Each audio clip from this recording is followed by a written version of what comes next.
In today's video, we are going to be teaching you how to profitably find pools that are going to make you money. And I turned $300 into about $10,000 in the last 30 days. And I'm looking to repeat that. So I've put in a wallet about $330, just transferred it in. And what we're going to do is we're going to yield farm. And I'm going to show you how I would find pools. So I'm starting my day 11 a.m. and I'm saying I want a yield farm. I want to earn some money while I actually do this. So you've got two options. One, you could look at the list on the Meteora. You could also look at Orca and Radium and see what tokens are doing well. Meteora do a very good job at sorting these by volume. So ideally, we're looking for volume because we want that. Something like Fartcoin is not pulling in too much. At the end of the video, I might show you how to maximize this and maybe turn it to 10%, but that's for another video. So we've got 1.6, 1.5 Solana to play with, and you want to look on this list. So if you see something you like this one, we could look at Deck Screener and we can say, do we like this token? Do we not? That's pretty much what I do. Familiarize yourself with this list. Meteora there's tokens that have been there for ages, like Fartcoin, that you can come in. If there's nothing else, you can yield farm that. You can watch the chart, see how it moves, etc. Or you can find these new ones, like Enron is pretty much dead. I know that. And it might show, 123% yield. But actually, that was in the last 24 hours, not the next coming 24 hours. So something like SSE, I don't know too much about it. It's quite a new token.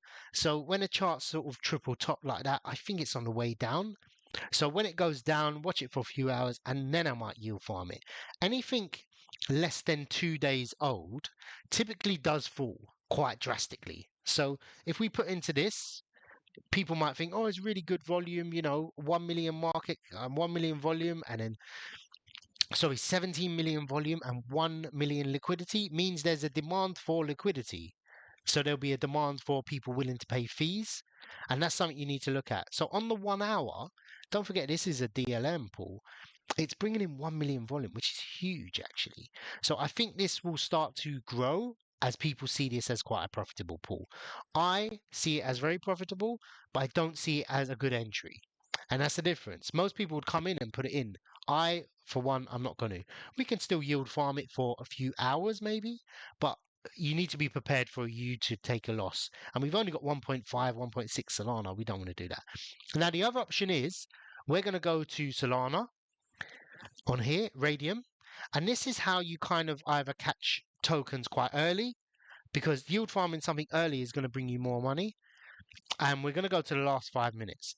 Typically, you can find tokens on here, high risk, but you can end up with like KFC, we didn't see on Meteora. So we're going to have a look and see what it's bringing in. The LP is unlocked on this one. So is this like a scam or? Anyway, let's have a look. Let's see if anyone's made a pool and how it's performing. We've got an option to make our own pool. So someone was in this pool and I guess they pulled it out. I'll skip that one. I don't know too much about it. I'm not looking to dive in and see.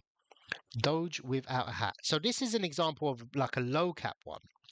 And these are very, very high risk. However, there's a reason it's starting to pump. Why?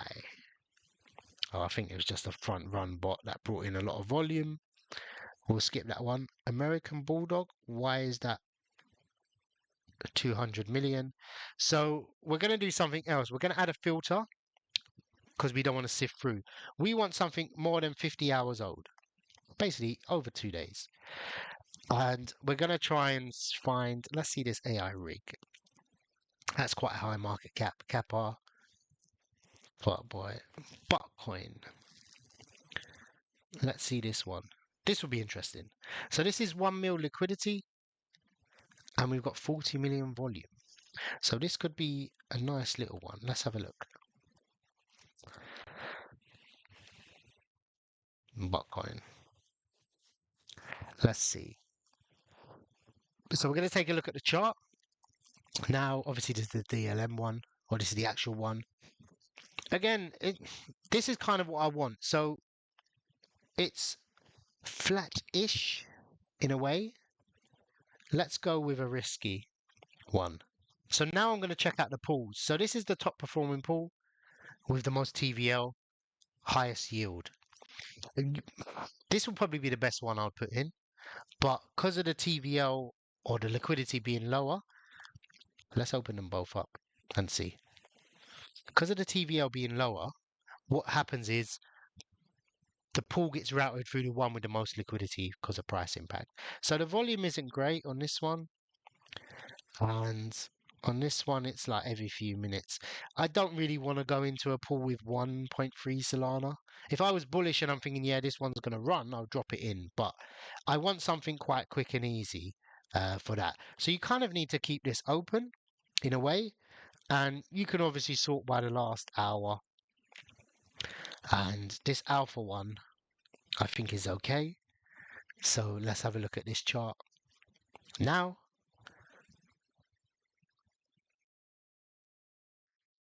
So this is okay.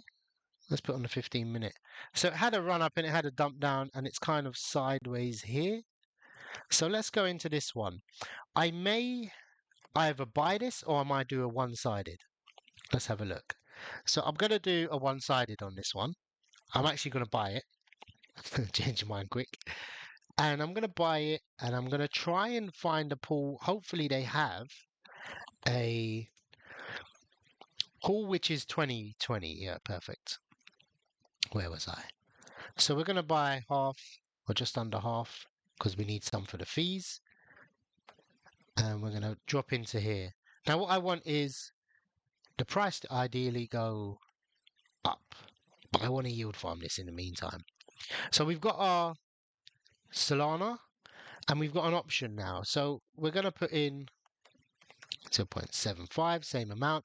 Now if I do a curve, if I'm hoping most of the liquidity is concentrating to here, which is meaning I own most of the token here, which means I'm going to end up with a lot more fees in this range.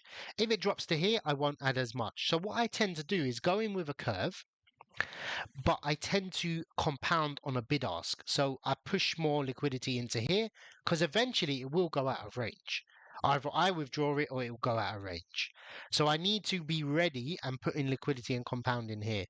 So it's the chart's moved a bit. Let's have a look. So it's moved on the upside. I wanted the entry around here, but I'm waffling. So let's see it fall. And then I think I'm going to just add it in, to be honest. Let's have a look. It's only 1.4, 1.5 Solana. So let's add it in. And, oh God, it's moving quite a lot. Okay, should be okay. So let's reset the price. And let's go in now. So now we're hoping it stays around this range. And that would be ideal if it does. And let's open the chart. And I'm going to draw my range now.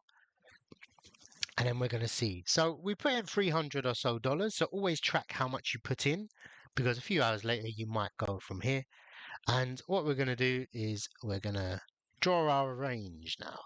So our range is 433 roughly. Click so 433. That's one range. And then we've got 4.9. So we've actually got a very tight range on this, but the fee and the volume should be decent, we're hoping. So you can see every like 10 seconds there's buyers, sells coming in. And my proportion of the liquidity I own is very low, but off the fees I should be doing okay. Maybe we made 10 cents, something like that. So because the liquidity is quite concentrated, we earn a lot of fees here of this amount. So ideally, again, we want it to kind of stay in this range and we'd earn a lot more fees. So you can see our fees are quite high. So what I'm going to do is I'm going to compound this. So we took out 0.07 like here, and we're going to do a bid ask. So what we want is, you can see here, it says 0.00119 and a new Solana. So we're adding Solana to each one here. It's less as we go, but we're going to add it anyway. And likewise, on the alpha side, we're adding alpha. So eventually, as I compound, it will start to grow here and it will level off or go higher. It's unlikely to happen because our pool is such a tight pool here in our range. If we go up to here in a few hours or few minutes, sorry, we're finished. We're actually, it's not even worth our time. So now I'm going to talk about what to do now. Really and truly, you just have to monitor it and just see if it goes. If it goes out of range, don't panic. Obviously, if you feel like it's just shooting off, don't forget this is a solid-ish token in terms of a meme coin. So chances are we're going to get some capital appreciation if it goes up. Now you've got an option. You can either compound or you can use the fees later on, or you can hold it in your wallet. And in theory, what you want to do is just monitor it. If you go up, sell it, take your profits. Yeah, take it out. If it looks like it's just bouncing around up here, take it. If it drops down to here and it's still struggling, just take it out. Because you can find something in the meantime while you're not earning fees, you can find something that's going to earn you fees, but take the loss in theory. Now, I tend to give it a few hours before I start taking it out. Some people I've heard it drops out of range, they take it out and they put it in another range. Don't do that because you're going to lose fees. Now, for example, if I claim my fees now, I'm going to pay maybe anything between 1 cent or just under 1 cent and maybe 10 cents. So what you want to do is I tend to let it build up to about two, three, $4 and then put it back in. It will start to grow by itself. So remember, we should have a bit more than we put in. So we put $300. We're up slightly on this. So this is pretty much what I do. I'm recording the video just to give you an idea of what I tend to do rather than copy me and do what I do. So I'm hoping off of this to make $50, in all honesty. I don't think I'm going to make a lot. I may make a $50 loss. That's what I'm positioning myself to do. But ideally, what I want, the game of yield farming, is to stay in range. Nothing else. So doing a tight range like this might not work out well. So I must stay in range. That's my goal. The longer I stay in range, in fact, I can take a 50% drop if I'm in this pool for a day or so. Look at the yield I'm pulling in, 243, which means off of that, I'm earning let's say over $600 a day, $700. Divide that by an hour, we're earning $20, $30 per hour now. So that's how I see it. And of course, once it drops down, we're going to be earning a lot less than that because our liquidity is concentrated here. Again, I'm going to compound and then I'm just going to leave it and see what it does after that. So I'll put in 0.06. And you could also, if you want, sometimes I just take half the Solana amount and then I just slowly over time just build it up. Sometimes, usually, I have about 4 or 5 of these pools going with about $300 to $1,000. So I don't know if anyone's still watching this video, but I hope it's helped. I hope it's given you an idea of how to yield farm profitably. I'll keep you updated. I'm going to turn this into a big amount. Fingers crossed. All the best and take care.